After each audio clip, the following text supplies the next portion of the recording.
Hi,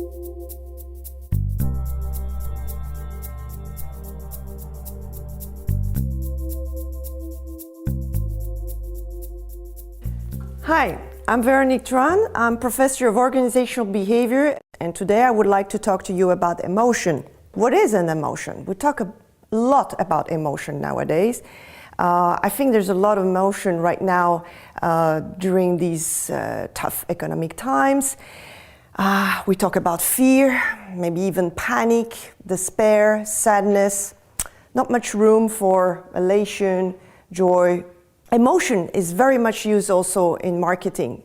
If you watch a little bit TV and you look at advertisement or you look in magazine, there's not one ad almost that wouldn't mention emotion.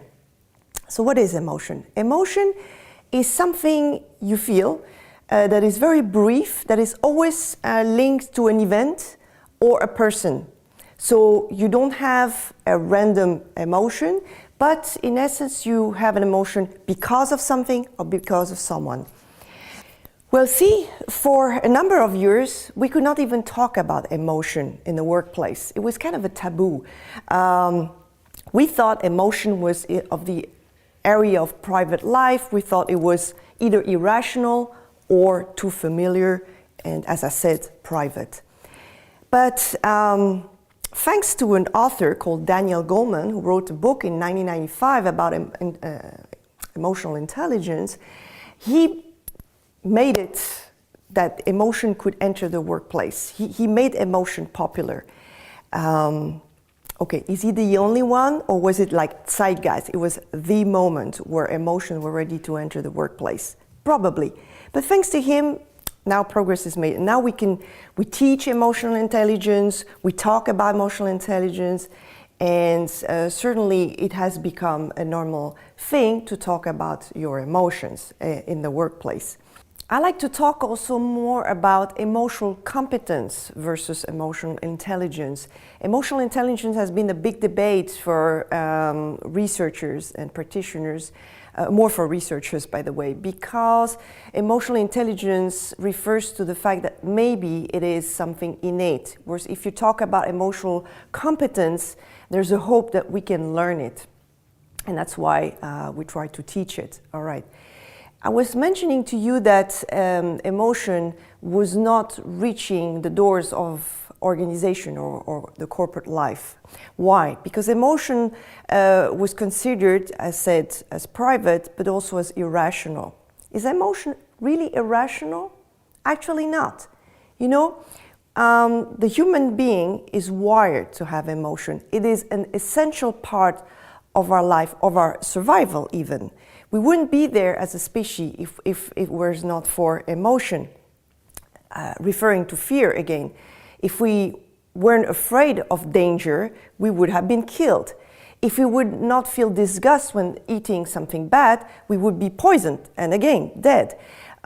We could not bond with others if we could not feel joy. We could not have any interest in life if there was not for interest precisely or hope. What would we do? Would we get out of bed if we didn't have hope that tomorrow would be better than yesterday? So emotions aren't irrational. They're essential for daily decision making for little things and important things. Why do we call emotion irrational? It's when indeed the intensity is so strong that they make us feel crazy things. So it's really a question of intensity rather than nature of emotion per se.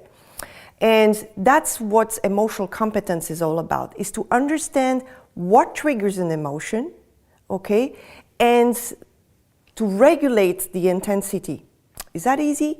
No, not at all. It's not easy. It requires practice, practice, practice. And first of all, awareness.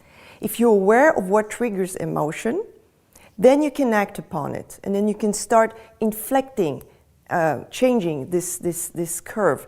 And namely, you can regulate the intensity. Or even if you have an intense emotion, you can regulate the expression. Emotion is recognizable on people's face, in people's voice, in people's body language.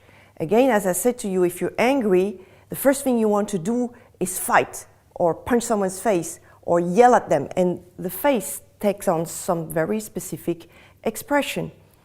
On the contrary, if you're happy, your face lighten up, you want to embrace, you want to hug, you want to approach others. So you have a distinct body language when you're happy, and each time you do that, you send a signal to others. So really, irrationality is a myth. It's just because we see the crazy manifestation of strong emotion. Now it's time to conclude, so I would like to leave you with 3 key messages. Emotions are a normal part of human behavior. So as such, we need to improve our emotional competence to recognize emotion in ourselves and in others. Then we need to appreciate those emotions. Appreciate meaning we have to understand them. And then finally, third point, we have to act upon. What does it mean? It means we have to adapt our behavior to the situation and to the people that we have in front of us. And I think that's a key success factors for people in general and for managers, successful managers. Thank you.